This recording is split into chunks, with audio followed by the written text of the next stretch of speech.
watching the next generation of news. The 23 News Update at 10 starts now.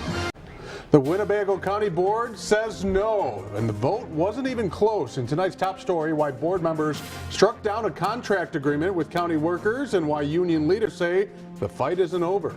Then, after decades on the job, Rockford's police chief prepares to clock out for the last time. What he says about his past and our future. And speaking of our future, in a story you'll only see on 23 News, it's a tale of two cities. Why police chiefs from several towns believe there's hope for Rockford when it comes to dropping our crime rate. On the air, you're watching the next generation of news. The 23 News Update at 10 starts now. There is still work to do on a new contract for county workers after the Winnebago County Board says no to the current proposal. Good evening and welcome to 23 News Update at 10. I'm Mike Garrigan. And I'm Whitney Martin. Thanks for joining us tonight. We'll have more on that vote in just a moment. But first, a woman and 3 kids are expected to be okay after police say the driver crashed into a tree, causing the van to flip to its side, shattering windows. Definitely a scary situation. Investigators say an 8-year-old and 2 other kids, young enough to be in car seats, were taken to the hospital. The crash happened just before 7 near Riverside and Owen Center roads. Officers say they're trying to figure out what caused the woman to swerve into a small tree. The area is now back open to traffic. Emergency crews are on the scene of a similar crash right now in Rockford. This one near Brookview and Glenview roads. That's on the city's east side. Police say the woman lost control and crashed into a tree and then hit another. Police say she's suffering, though, minor injuries. We do have a crew on that scene bringing more information as soon as it becomes available to us. Well, back to our top story. An angry group of law enforcement officers pack into the Winnebago County Courthouse, many leaving tonight's meeting upset after the board votes down a deal that affects hundreds who serve and protect us. The board and the AFSCME union have been in negotiations for nearly 2 years about upping employee salaries by 10% and also hiring more deputies. 16 county board members voted no, 4 voted yes. AFSCME members stormed out in the middle of the vote, as you can see. Most county board members say they didn't like the union step plan, which they say asked for too much money. AFSCME says they plan to file an unfair labor practice charge and speak with lawyers tomorrow morning. Well, by this time tomorrow night, Chet Epperson will no longer be Rockford's police chief, ending a 10-year run as the Forest City's top cop. And as the only local news anchor to be in Rockford newsrooms during Epperson's entire tenure as chief, I was able to get quite thorough in my sit-down interview with the 33-year veteran of the Rockford Police Force. Now, I've been here through your whole tenure, and early on you had a 276-6 vote against you. What are the reasons, do you think, that there was so much trouble between you and the union, or you and some of the men in blue? I think we got to take a step back from more of a broad perspective to answer that question. This isn't unique in Rockford, Illinois, to have a police union who reacts differently to a chief. It's usually when it comes down to either use of force incident or you're going to change some policies and procedures, and those are just tough decisions to be in. Now, that 276-6 vote came less than 2 years into your tenure. Do you feel you even had a chance when there's that kind of vote that early in your tenure, and do you think that vote would be differently if it was taken today? Well, I was only chief for 3 days and I was already threatened with the vote. You know, those are things that are going to happen when you're making significant reforms in a police department. At the end of the day, we want our officers to feel safe. We want our citizens to feel safe. Your relationship with the mayor, he's had your back, you've had his back. Do you think that relationship has caused any kind of strain in the relationship with the union, and has it helped you, your relationship with him, in broader aspects like bringing reform? In all my years as chief of police, I've never had the city administrator or the mayor ever tell me what to do, how to do it, and when to do it. And that's a unique relationship. And he's an honorable man to have worked for, and I'm really going to miss working for him. You can find my entire 12-minute one-on-one interview with the outgoing chief at our web channel at WIFR.com. Deputy Chief Pat Hoy will now take over for Epperson. That's just on the interim basis. Well, Rockford police say there's a spike in car burglaries. 23 News reporter Amanda DeVoe tells us what police plan to do to bring those numbers down in time for the holidays. Police say more suspects are breaking into cars on the east side. They also say most of these thefts are happening because people are leaving their car doors unlocked. Police say there were 19 car burglaries in District 3 in October alone. Most of those thefts were not a forced entry and also came from people leaving their valuables in plain sight. Police say many of these crimes are happening in the Rolling Green neighborhood. Officers say they're working with neighbors to make sure the numbers don't increase during the holiday season. We have to really do a significant push with our businesses to make sure that the lighting is proper, that they have adequate security inside the establishment, that they have adequate security outside, because that's where we find a lot of the incidents take place, is when the residents are returning to their cars with their Christmas gifts.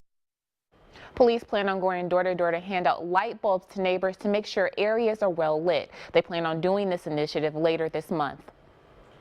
Thank you, Amanda. And police are also letting neighbors know what to look out for and handing out flyers so neighbors are more aware of their surroundings. Yeah, of course, got to be careful what we're keeping in those cars, because I know right. some are leaving them unlocked as well. Well, heavy winds blow down a tree, knocking out power to hundreds of homes and businesses on Rockford's east side. The tree fell just after 6 tonight on Rockford Avenue. Lights were off for families near Brendanwood, Mulford, Spring Creek. We want to let you know power has been restored to that area. Chief Meteorologist Mark Henderson joins us now in the 23 Storm Team Weather Lab for a look at just how much longer these high winds may be sticking around. Well, Mike, the winds themselves are probably going to stick around for the rest of tonight and a good chunk of tomorrow. They won't be as gusty as they were earlier on today, but they are still going to be a factor. Not gusty enough to the point that we need those wind advisories anymore, so that's a piece of good news there. Wider view shows things very, very quiet. The only areas that do still have wind advisories right along the immediate shoreline of Lake Michigan on the western portion of the state of Michigan. Meantime, if you look to the north, we've got snow ongoing across parts of Wisconsin, the Arrowhead of Minnesota, the UP of Michigan. They'll be shoveling there with winter weather advisories and winter storm warnings in place there. Here tomorrow morning, partly cloudy, gusty breezes with temperatures in the 30s. So a cold day tomorrow before big improvements for the weekend. We'll detail those improvements coming up. All right, thank you, Mark. Well, there was no audio warning for families in Fairdale before April's deadly tornado hit. And while some heard sirens in Monroe Center and Kirkland, everyone will now hear that booming sound coming from the center of town. That's because a siren has been installed in the middle of Fairdale. That $16,000 piece of equipment was bought by the Rotary International District 6420. A donation was made. Kirkland's mayor says people are split on when the alarm should sound because it could cause complacency. It also always turns out on when it comes to severe weather, But he says it is necessary. Fairdale resident Raymond Roach says it could have made a difference. In as little as 10 days from now, about 60 local workers will begin to see a bigger chunk of change on their paychecks. Starting November 22nd, the new minimum wage for all mission partners across OSF Healthcare will be $10 an hour. OSF says they want to recognize the personal worth and dignity of every person working for them. Currently, the minimum wage for the state of Illinois is $8.25 an hour. We've been talking a lot about unnecessary 911 calls, and emergency responders now have more time to help those who actually need it, and it's all thanks to a new pilot program. The program aims to lower the number of avoidable emergency department and ambulance visits. Rockford firefighters and paramedics, along with Swedish American nurse case managers, make up the Mobile Integrated Healthcare Pilot Program. The group has been conducting proactive home visits to hospital super users. Those are patients who call 911 10 or more times a year. And by conducting home visits, providing home safety checks, and also providing patients with resource connections, these super users know who to call now when they're having medical issues that aren't considered emergencies. Well, they're not managing their disease appropriately, so they may be using the emergency room when they could be using their PCP's office, or even going to an urgent care if it's after hours. The program has also seen a decrease in the number of admissions and readmissions, as well as ambulance runs. Swedish American says they want that program to include all 3 regional hospitals. That's to better serve our community's needs. Also reducing that number of unnecessary emergency visits across the state line. Want to free people up. That's right. A local organization, by the way, is reaching out to the community to educate and seek support for the services that they provide to domestic violence victims in Ogle County. The organization says they're at risk of making cuts to the program if a budget deal is not reached by February. More than 500 shoes at the Rochelle City Hall are on display to represent the number of clients that Hope of Ogle County has served this year. 184 of those being children. They provide services for domestic abuse victims in the area. More than 40 people came out to support that major funding that they're hoping for coming from the state. Hope of Ogle County is a thrift store called Hope Chest that's been able to fund the program. We are blessed to be able to have that store to get us through the next couple of months, but after that, if there is no state budget and agreement about domestic violence funding, we'll have to make cuts to our services as well as to the staff that provide those services. And again, Hope of Ogle County is also accepting donations via mail and online. You can check out all that information at WIFR.com. Well, still to come tonight on the 23 News Update at 10. I'm in Racine, Wisconsin, where the city has seen a dramatic decrease in crime over the last 2 decades. I'm Marissa Lessner. Coming up, we'll see how the city of Rockford can learn from what Racine has done. Thanks for staying with us. It's a tale of 2 cities that have dramatically dropped their crime rates from record highs to now record lows. This is Rockford's police department transitions to a new chief. 23 News weekend anchor Marissa Lessner investigates what the next chief here can learn from Racine and Dubuque's departments to help make us safer. We had people literally who would go to sleep at night in their bathtubs. In 2013, we had a 49-year low Part 1 crime. In 2014, we had a 50-year low. Overall, we've seen a steady decrease in most of the Uniform Crime Report Part 1 crimes over the last several years. Dubuque, Iowa, and Racine, Wisconsin, 2 Midwest cities with once soaring crime rates, now seeing some of the biggest decreases in the country. A picture-perfect day in Racine, but this park wasn't always filled with kids playing. A few years ago, it was a trading ground for drug dealers and gang members. But the change didn't come easily. Some people thought that the philosophy was soft on crime. With the highest violent crime rate per capita in the state in the mid-90s, something in Racine had to change. In 1995, the police department implemented community-oriented policing, or cop houses. It's similar to the Revell House in Rockford, which opened last summer. You feel like you're being watched over and protected. I see kids all the time hanging out in front of it, and they come in and out. However, not everyone in Racine welcomed officers into their neighborhoods with open arms. We actually had one of our houses firebombed, and one of the houses had the front door shot up. This is one of 6 community policing houses in Racine, and it's strategically located right across the street from the Maple Apartments. A few years ago, the apartments were in disrepair and filled with gang members. The city came through and issued health and building code violations to get the problem tenants out. Now a developer is spending $3 million to rehab the building. People have that sense of security if they've known the area in the past versus what it is now. The Second Chance Reentry program has gained national attention as well as Rockford's. It helps reintegrate parolees into society, dropping Racine's crime rate more than 30% since it started a decade ago. In Dubuque, this is a common sight. 4 officers ride around the city nearly every day. They're stopping every couple of blocks to have a conversation with somebody. So it's building that relationship, building the relationship of trust. Police Chief Mark Dalsine says it's one of the reasons the metropolitan area saw one of the biggest drops in crime in the country from 2009 to 2013. The city is doing everything it can to keep criminals away. That includes making it harder for them to find temporary housing.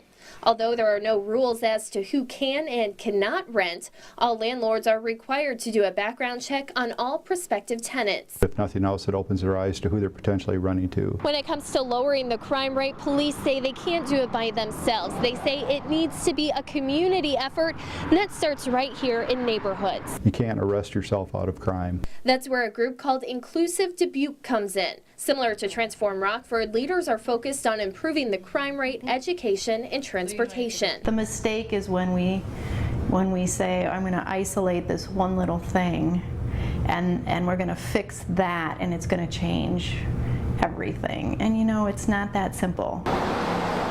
Leaders in Racine have a similar outlook after going from the most dangerous city in the state to one of the safest. Chief Art Howell says it never would have happened without community support, and he believes the same can happen in Rockford. Maybe there's some things that are not budgeted for, like security cameras, neighborhood cameras, that the business community would maybe rally around the police department and offset some of the fiscal costs. When everybody is pulling together, I think Rockford can achieve the same or more than we've achieved here. In Rockford, Marissa Lessner, 23 News. Well, Marissa did a nice job with that too. You can definitely see the comparisons when it comes to Rockford, some of the things we're working on. Now, Chief Howell from Racine says no matter the changes in leadership here, if there's a new police chief and they like what we're going through now, or if it's a new mayor, the city has to stick with those programs already in place in order to see success in the future. And again, they stress it takes time. Both of these cities have had community policing programs for decades, and it did take years before they saw these substantial changes. That's right. Well, speaking of changes, a few in our forecast right now. We'll check in with Mark next. We're hoping for some. It's an attack not just on the people of France, but this is an attack on all of humanity. Our top story, it's the deadliest attack on French soil since World War II. At least 140 dead and at least 5 different attacks in and around Paris. What investigators are saying about who's responsible and how a Rockford native who's currently in Paris describes the feeling in France right now. Plus, a murder suspect is now in custody. How long it took officers to arrest the man after a 36-year-old is killed in the middle of a country road. On the air, you're watching the next generation of news. The 23 News Update at 10 starts now. The French community remains on high alert after a series of deadly terrorist attacks ravaged the city of Paris. Good evening and welcome to 23 News Update at 10 on this Friday. I'm Mike Garrigan. And I'm Whitney Martin. Thanks for joining us tonight. We'll get to that chaotic and devastating scene in just a moment. But first, breaking news here at home. 2 employees are in the hospital after 2 separate attacks. We'll get to the most recent, where police say a man was shot during an armed robbery at an Eastside gas station. 23 News reporter Amanda DeVoe is on that scene at the Shell in the 3000 block of 11th Street. What do you know, Amanda? Mike and Whitney, what I do know is that 3 suspects are still on the run after police say they robbed this Shell gas station right behind me. I'm going to step out of the way. As you can see, that there's still a police car that's still here. This happened a little after 8:30 tonight. Police say 3 men entered the store and demanded money. The employee was shot shortly after. Police say 2 of the suspects were wearing masks and all 3 had handguns. The employee was sent to the hospital with non-life-threatening injuries, and police are still looking for those suspects. Right now, I am live at the Shell gas station on 11th Street. Amanda DeVoe, 23 News.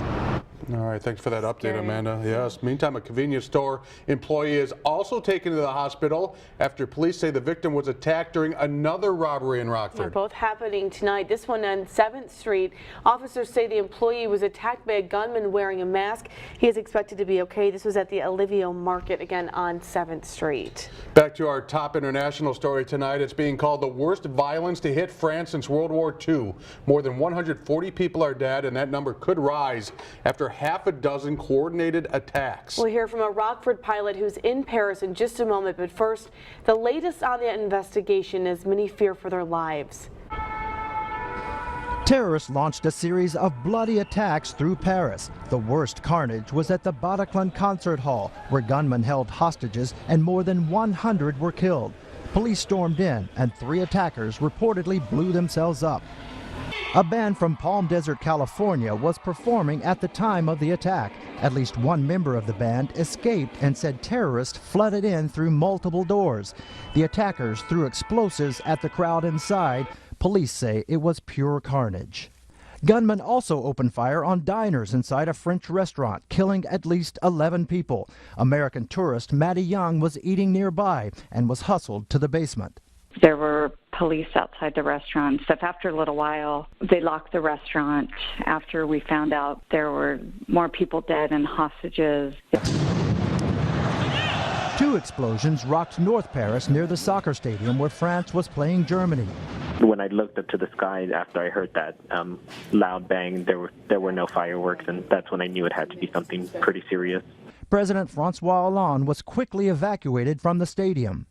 He went on television to declare a state of emergency and took the unprecedented step of closing the country's borders. President Obama pledged his support. It's an attack not just on the people of France, but this is an attack on all of humanity. So far, French authorities have not identified the suspects. Craig Boswell, CBS News, Washington. Devastating, and the Paris prosecutors say in total 5 terrorists have been, quote, neutralized. The U.S. Department of Homeland Security says there is no known or credible threat against the U.S., but police departments in several large cities, including Chicago, are beefing up security out of an abundance of caution. We've been speaking with several people with ties to Rockford who are in France, some in or near Paris, who say, again, they're on high alert tonight. A family member of mine was terrified her friend stuck in that stadium under attack. Another woman checking in on Facebook just to let friends know that she's okay. Also, a local airline captain, Mike Bates, says he's been told not to go outside until this chaos ends. They're telling everyone to stay inside. We really don't know if these shooters are still out there or not. There's still a lot of chaos going on. More than anything, everyone is on high alert and in freak mode right now. They're just extremely high alert. I mean, everyone is just so blown away by what happened. Now, police believe they do have the attackers. Of course, this is all precaution, keeping people inside. Bates says he's in that secure area. He does plan to leave France tomorrow. Of course, it all depends on the situation. And stay here at CBS for updates throughout the night when developments happen. While Beloit police continue to look for armed robbery suspects, we'll tell you about a murder suspect who's been taken into custody in just a moment. But first, a gorgeous weekend is in store for the state line. Chief Meteorologist Mark Henderson is in the 23 Storm Team Weather Lab to tell us much more good news. Yeah, 2 thumbs up here for the weekend forecast. Mike and Whitney, temperatures expected to be well above normal both tomorrow and Sunday, with Sunday likely to be the warmer of the 2 days. We had sunshine featured prominently in the latter half of our picture here today. That has paved the way to a clear sky tonight. And clear skies abound across the vast majority of Wisconsin, Illinois, Iowa, Kansas. A few more clouds into Minnesota. We may see a couple high clouds here or there, but that said, not expecting much of anything of that here tonight. Chilly but clear to start off the day tomorrow. As a result, we warm quickly from 29 at 6 a.m. all the way to 41 at 9 o'clock. We're heading to the 50s tomorrow and 60s not too far behind. The details coming up. Police believe they have the getaway car from a credit union robbery in Beloit, but the 2 suspects remain on the loose.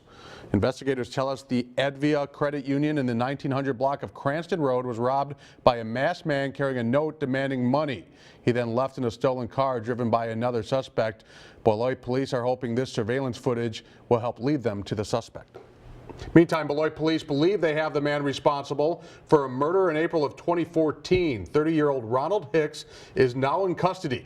Investigators say Hicks murdered 36-year-old Edward Haley in the 2100 block of Newark Road in the early morning hours of April 25th of last year. An 8-year-old remains in the hospital after police say a woman suffers a seizure, causing her to crash into a tree with 2 babies in the car. Officers say that 8-year-old crawled over the seats to help the driver. This is after the car flipped, causing that child to be pinned under the dashboard, breaking several bones, some in her jaw and leg.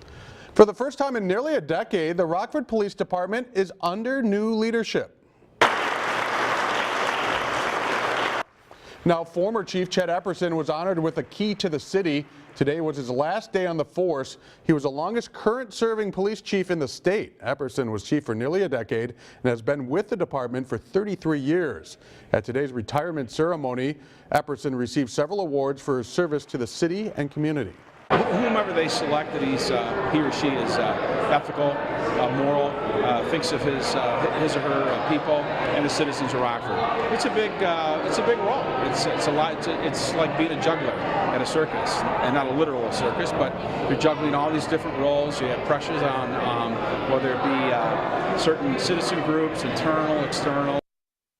Assistant Deputy Chief Pat Hoy now takes over as interim chief. The union for hundreds of Winnebago County workers is filing an unfair labor complaint after the board votes down a new contract. More than 500 county employees, including corrections officers, animal services staff, and workers in many other agencies, have been without a contract since the last one expired in 2013. Talks of a new agreement have lasted the past 2 years, and the county board voted it down 16-4 because of what they're calling the STEP program. It would raise wages solely for corrections officers every year during the 4 years of that contract. We're trying to free up a lot of money. Obviously, we're refinancing the jail to give Sheriff Caruana an additional $3 million a year. We really don't want to cut into that. We really want to keep that pure so that Sheriff can do what he needs to do to really clean up crime in this county. Well, the reason most of the board opposes that STEP plan is because it would add $1.5 million to the county's budget. So they come tonight at 10. We might see hats and gloves hanging across trees, other things across the state line, why we shouldn't touch them. And next on 23 News, what's being done to make sure people aren't sleeping outside this winter. Well, it's more than just giving someone a place to stay, also what it means for their future.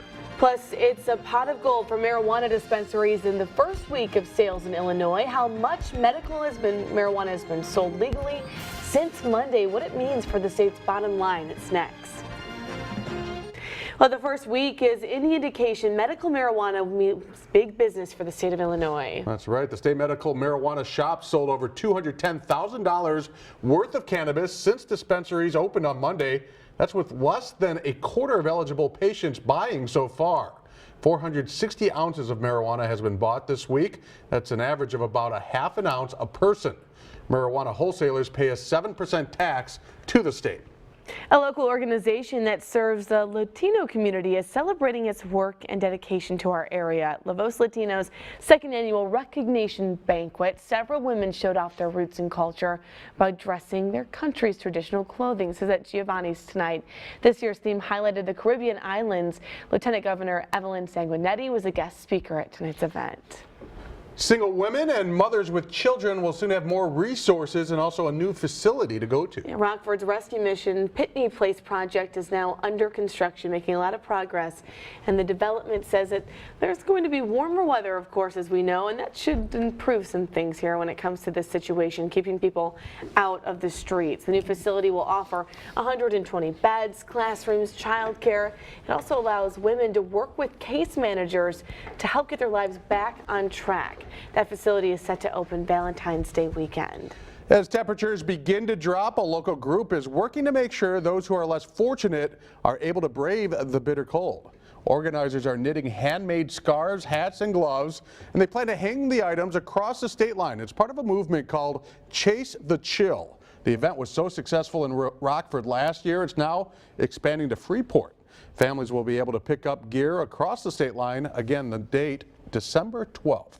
I don't like to see snow in that file video, but not the case at all this weekend. We're not really chasing the chill. Not at all. In fact, the chill is definitely being chased out of town. There's no doubt about that, and we're getting well above normal for temperatures here for both of our weekend days.